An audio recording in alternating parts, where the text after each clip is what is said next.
Olá pessoal, vamos aqui dar continuidade com as aulas, tá certo? Agora falando um pouquinho sobre as infecções do sistema nervoso central, com foco nas virais e bacterianas. As outras eu vou deixar apenas no material, porque senão ficaria muito extenso, tá? Bem, começando pelas virais. Nas infecções virais, eu vou falar de algumas. Primeiro, começando com a encefalite, tá? Encefalite é uma inflamação do encéfalo, e nesse caso viral, né? O quadro clínico é de febre alta, alterações do sensório, crises convulsivas e acometimento dos pares cranianos, tá bom? Tem os tipos, como encefalomielite viral aguda ou encefalomielite pós-vacinais ou pós-infecciosas. Aqui nós temos a encefalomielite disseminada aguda, tá? Que é de etiologia imune, tá bom? Porque o gatilho dela pode ser um vírus ou uma vacina. Se encaixaria nesse caso aqui, tá certo? E vai provocar uma desmineralização.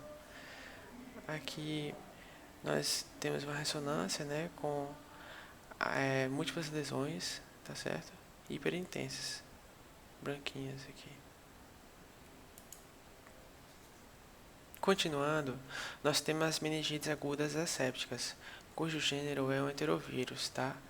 Em geral, são quadros mais brandos, não necessitam nem de antivirais, porque são autolimitadas, tá bom? E eles podem provocar tanto um quadro de IVAs quanto quadros gastrointestinais, tá? Aí os dois representantes são o ecovírus e o coxsackie-vírus. O ecovírus, ele vai apresentar um quadro de febre, náuseas, rasgo cutâneo na face e no tronco, rubéoliforme, tá? Vai ter uma doença respiratória, né, como eu falei, de IVAs. Vai ter a diarreia também, gastrointestinal. E vai ter um quadro de conjuntivite, tá certo? O coxsackie-vírus vai ter um quadro gripal, vai ter uma herpangina, aqui na imagem a gente vê.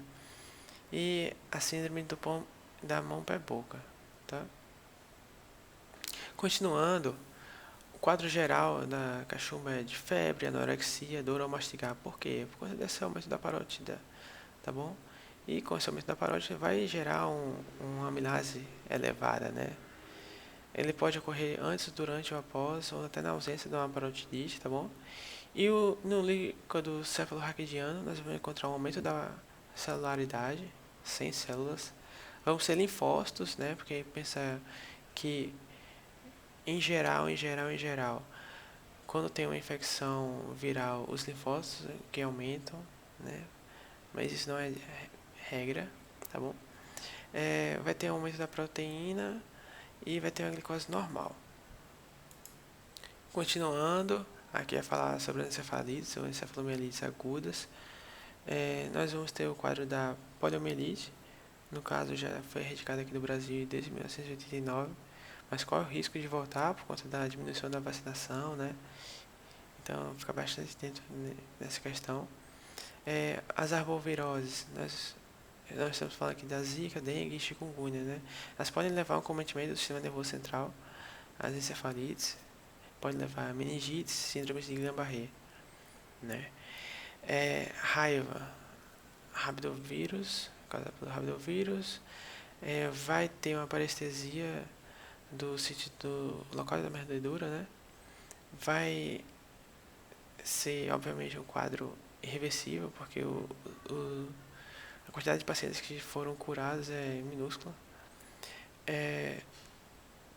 E ficar bastante atento ao esquema vacinal, né? Mas isso que vocês já tiveram aula.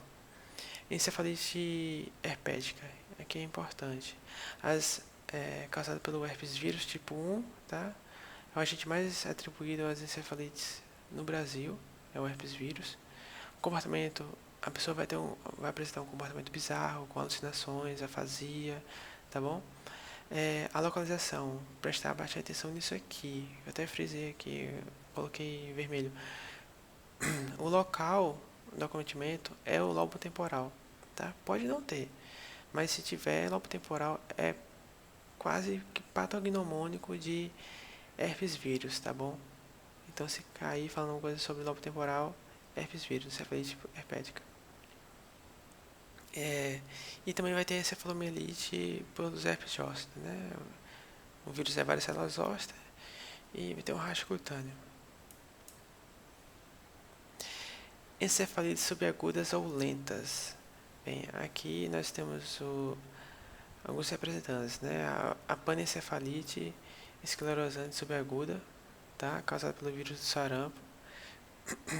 A encefalite retardada da rubéola.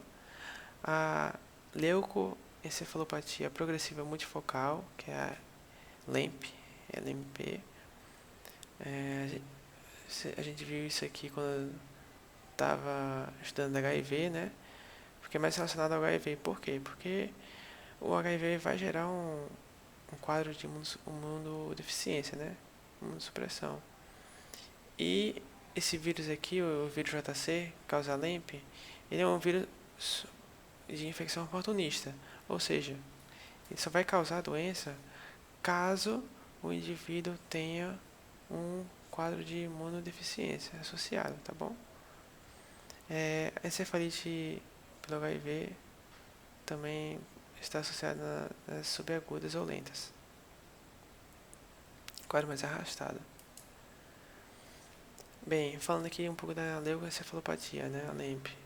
É o papovírus, tá, JC. Está relacionado à infecção pelo HIV, obviamente, e vai melhorar com o tratamento. Então, é muito importante incentivar o tratamento nesse caso o paciente venha a desenvolver a LEMP, né? E vai aqui acontecer uma desmilinização progressiva, tá bom? Falando agora do grupo herpes, nós temos dois representantes, que é o herpes simples, principalmente, tipo 1, e o herpes zoster. No herpes simples a gente vai ter um quadro que pode ser mais grave, né, com sequelas, principalmente naquela região que eu falei, temporal, do lobo temporal. Pode manifestar a meningite molaré, certo? Que é uma meningite de repetição. E aí, que por ser de repetição não está diretamente relacionada ao aparecimento de lesões. Pode ter ou pode não ter. Então ela pode ser assim, leve, entre aspas, tirando o fato de ser de repetição, tá? Mas pode não ter lesões. O herpes zoster, ele vai ser uma reativação do varicela zoster, né? E ele vai acontecer mais em pessoas acima de 60 anos, né? Que são pessoas que já têm uma queda da imunidade, né? Por natureza. Pode estar associado também a quadros de estresse, ou seja, acontecer em pessoas mais jovens, né? Pode também relacionar a quadros de imunodeficiência, né? Como HIV. Outros vírus podem me levar a esse quadro: o citomegalovírus e o Epstein-Barr vírus. Aqui novamente a encefalite herpética, né? Os lobos temporais. A gente vê aqui bem que é na altura aqui dos olhos, né? Aqui é o lobo temporal, tá certo? Pode acontecer unilateral ou bilateralmente. E o quadro é de cefaleia, febre, prostração, confusão mental, tá bom? Bem, e o quadro clínico da inflamação meníngea? Como é que essa pessoa vai se manifestar, né? É aquilo que a gente estava discutindo já. Febre, porque é uma manifestação sistêmica, cefaleia, né, no local, rigidez de nuca. Ela é menos comum na encefalite. É mais comum na meningoencefalite, que pega tanto as meninges quanto o encéfalo. Vai haver alteração do nível de consciência, tá? Mudança do humor, confusão, estupor, coma, sonolência, tá certo? Os sinais neurológicos que vão... Tem muitas aqui alterações, podem ver que... Mas destacamos aqui, sei lá, sinal de Babinski, que não é para aparecer apenas quando tem alguma... Está nos avisando que tem alteração, né?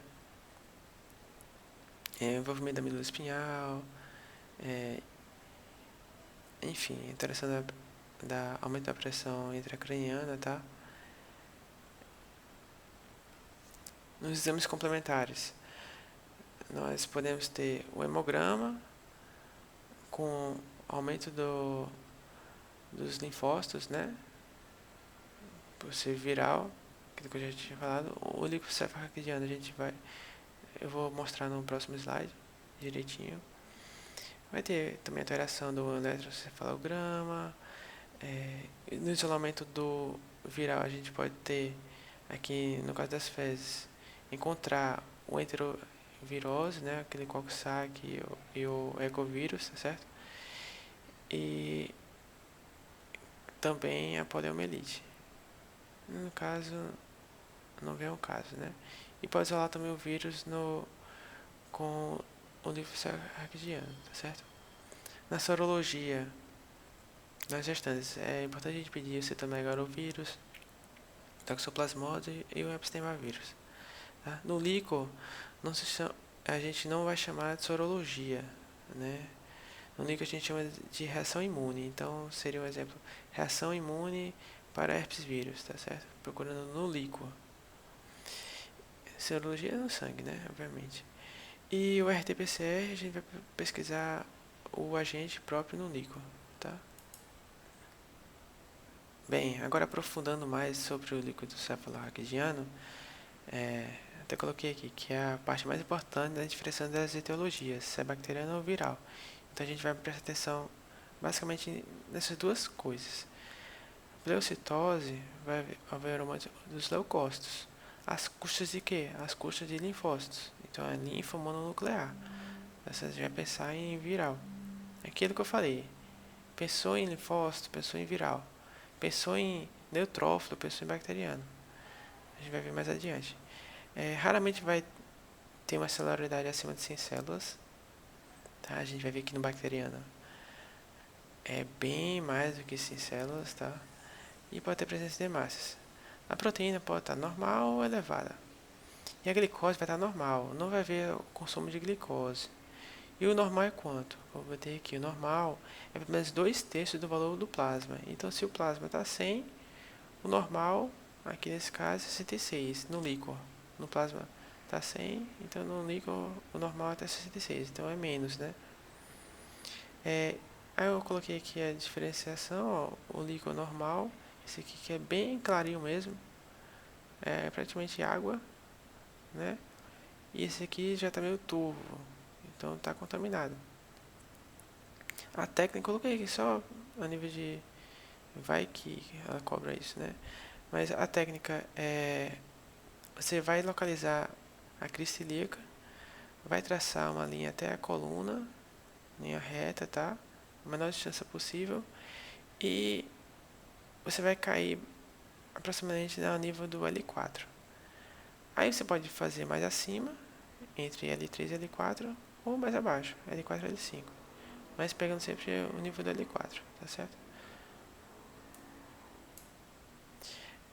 Exames complementares aqui tem a tomografia, ressonância, né? A tomografia vai ver um edema cerebral difuso, né? O Epstein-Barr, o herpes vírus tipo 1 aqui vai ter o seu tropismo pelo lobo temporal, tá? Como já foi falado.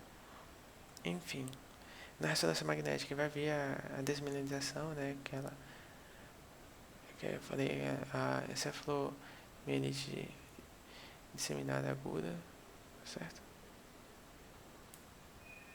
Bem, e o tratamento? O tratamento, em geral, é simples, tá? São casos leves, geralmente, e vai ser mais sintomáticos, né? Hidratação, repouso, analgésicos para caso da cefaleia, antitérmicos caso da hipertermia, certo? Caso tenha uma pressão intracraniana elevada, pode utilizar manitol, né? Mas sem excesso, tá bom? Corticoide e imunoglobulina pode ser principalmente quando é no caso de herpes simples, tá? E também no ADEM a gente pode usar essa associação, tá bom? O aciclovir ele vai ser utilizado no caso da encefalite herpética. vai ser utilizado também no caso da varicela zoster, tá? Bem, falando agora um pouquinho sobre as meningites bacterianas, 90% dos casos são causados por essas três aqui: o Streptococcus pneumoniae, a Neisseria meningitidis e o Haemophilus influenza. Esses dois de baixo, eles são, como mostra a imagem aqui, diplococos, tá certo? E a diferença deles é que um é gram-negativo e o outro é gram-positivo. Inclusive, cada minha prova tinha um enunciado bem grande e falava no finalzinho, diplococo gram-positivo. Então, só podia ser esse. Então, por eliminação, a gente já sabia que era Streptococcus pneumoniae. Tem gente que não sabia que o Streptococcus pneumoniae era um diplococo gram-positivo. Aí não consegui responder a questão, tá certo? Então, por isso que eu estou mostrando aqui para vocês já irem precavidos. Esse daqui é um coco bacilar. Como ele é vermelhinho, esse coro vermelho, ele é gram-negativo, tá certo? Bem, é a distribuição por faixa etária. Aqui, de 0 a 3 meses, então os lactentes, recém-nascidos, eles são mais acometidos por Streptococcus do grupo B. Lembra que eu falei do B de bebê lá, quando a gente viu Staphylococcus strepto? Bem, o representante do grupo B é o Streptococcus agalacti, tá certo? Então, grupo B e BB, a gente vai associar a essa faixa etária. A listéria, a professora fala bastante dessa listéria, por isso que eu até deixei aqui grifado. A listéria acontece nos extremos, tanto quando é muito pequenininho, quanto é mais idoso. Então, a listéria vai cometer nos dois, tá certo? E outros aqui, aquele trio, né? Enfim. De 3 a 5 anos, 3 meses a 5 anos, a gente vai ter aquele triozinho lá: meningococo, pneumococo. Meningococo é o Neisseria meningitidis, né? Pneumococo é o Streptococcus pneumoniae. E o Haemophilus influenza. De 5 a 50 anos, vai ter mais o meningococo e o pneumococo. Esse aqui sai dessa distribuição por causa da vacina, tá certo? A vacina livrou bastante a meningite pelo Haemophilus influenza. Bem, e como é que é a história natural da doença? Trouxe aqui duas historinhas para a gente entender, diferenciar. Tem lá um quadro de IVAS, sei lá, um quadro viral, né, de IVAS. Aí esse quadro de IVAS, ele complicou e chegou uma bactéria lá e levou uma sinusite, tá? Essa sinusite, ela complicou e evoluiu para uma meningite, tá? Aí o que a gente vai pensar? Esse quadro aqui, ele não aconteceu da noite pro dia, certo? Levou todo um tempo até chegar na meningite. Tem um histórico prévio de IVAS. Então, a possibilidade de ser pneumococo, que é o tipo coco gram-positivo, que é bastante alta, tá certo? Agora vamos ver o outro extremo. O quadro agudo de um paciente que estava bem e 12 a 24 horas atrás, né, ontem, ou ainda hoje, ele começou com uma dor de garganta, febre, e de repente começou a surgir manchas pelo corpo, petecas, sufusões hemorrágicas, que evoluem de forma grave. Esse quadro aqui é muito rápido, é um quadro agudo. Meningococcemia. Então, a chance de ser um meningococo, Neisseria meningitidis, é alta, certo? Então, aqui a gente dá para ter uma ideia de quadros, né? Eu coloquei aqui diplococo gram-negativo. Isso aqui não, vocês não podem esquecer isso aqui não. Bem, e como seria o quadro clínico? O quadro clínico é tudo aquilo que a gente já falou na viral: febre, vômito, cefaleia, rigidez de nuca, alteração do sistema nervoso central. E tá aí, como é que a gente vai diferenciar isso aqui? Pelo líquido cefalocardiano. Por isso que é tão importante aprender aquilo, tá certo? Aí vai ter o que? Síndrome de hipertensão endocraniana, vai ter cefaleia holocraniana, vômitos incoercíveis. Vômitos incoercíveis são vômitos que não são precedidos por náusea. Então, o normal é que a pessoa tenha náusea, fique nauseado e aí vomite. Aqui não, aqui vomita direto, pula a parte da náusea, certo?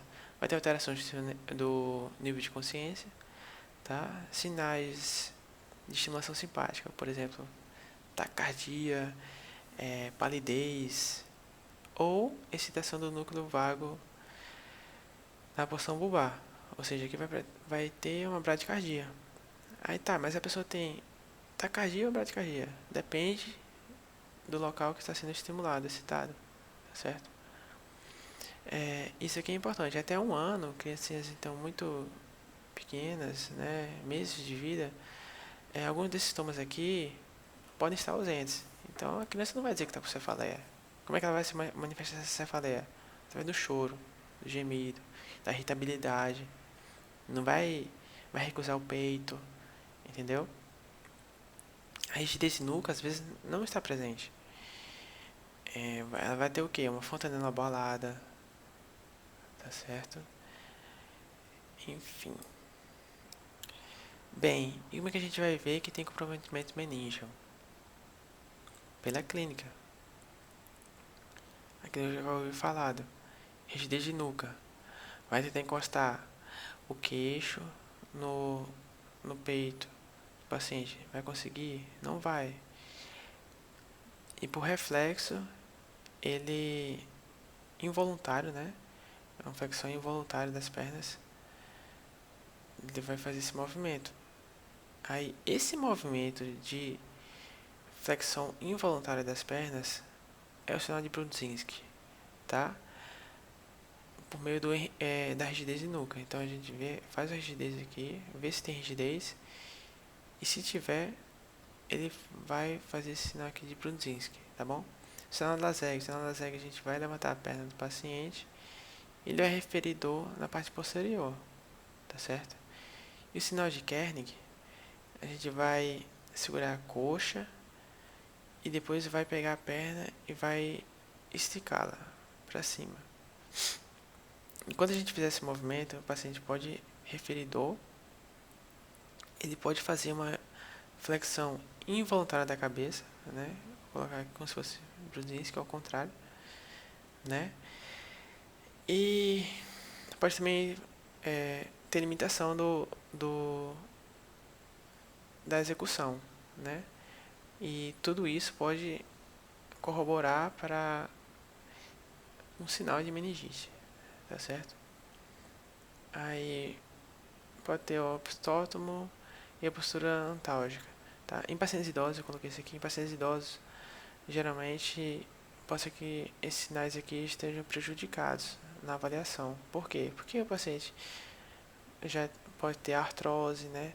Então, ele não conseguiria de qualquer jeito, com meningite ou sem meningite, não conseguiria encostar o queixo no peito. Então, pode ser um falso positivo, tá certo?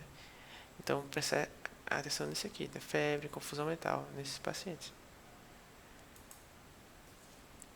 E no laboratório, o que a gente vai encontrar?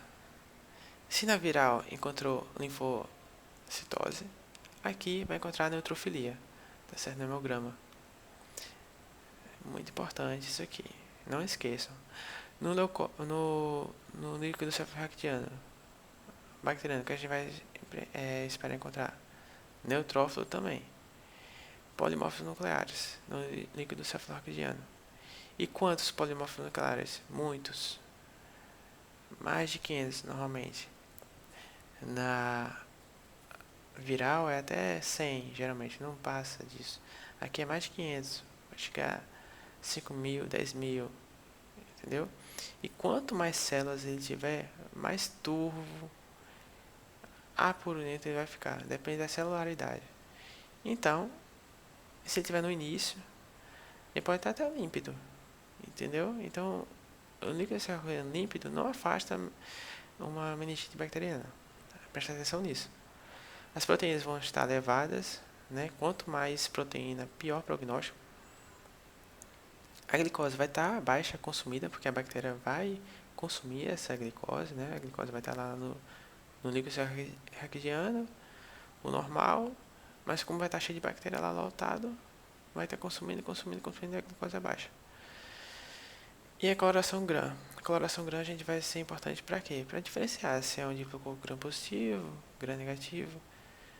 Aí tá lá, veio rosinha vermelho, provavelmente é GRAM negativo. Não, é GRAM negativo, provavelmente é o meningococo. Veio azul, provavelmente é o pneumococo, tá certo? Presta atenção nisso. E o tratamento? O tratamento é o quê? Vai pegar aquilo que a gente já ouviu falar. E é o que eu coloquei a ampicilina. De vermelho também. Por quê? Porque a ampicilina é para tratar a listéria. Tá? Isso aqui é muito bem. A professora repete tanto isso aqui que uma hora cai. Listéria vai ser tratada com ampicilina. Então, sempre associar nesses grupos aqui de extremos de idade. Muito novinho e acima de 50 anos, né? E o cefotaxime? Aqui, todos os outros eles vão usar ceftriaxona.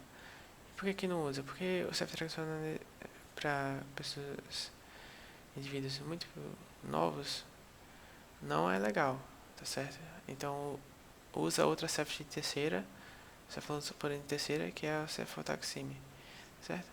Depois dos 3 meses, pode usar o ceftriaxona. Aqui vai usar associar vanco se o MIC tiver acima de 0,5, tá? Aquilo que eu já havia falado, pega esses 3, aqui pega esses 2, mas o ceftriaxona basicamente está em todos, menos aqui no início, tá bom? E aqui também vai usar ampicilina por quê? Por conta da listéria, que ela volta a ser importante, tá certo? O tratamento aqui com corticoide é o contrário. No viral, geralmente é após. Aqui não, aqui o corticoide deve ser feito antes. 15 minutos antes do antibiótico, porque diminui a lise bacteriana e assim diminui a liberação de estruturas que estimulam a resposta inflamatória mais intensa. Então, as citocinas, né, vai estimular a resposta inflamatória. Se diminui essa liberação, então menos inflamação, tá certo?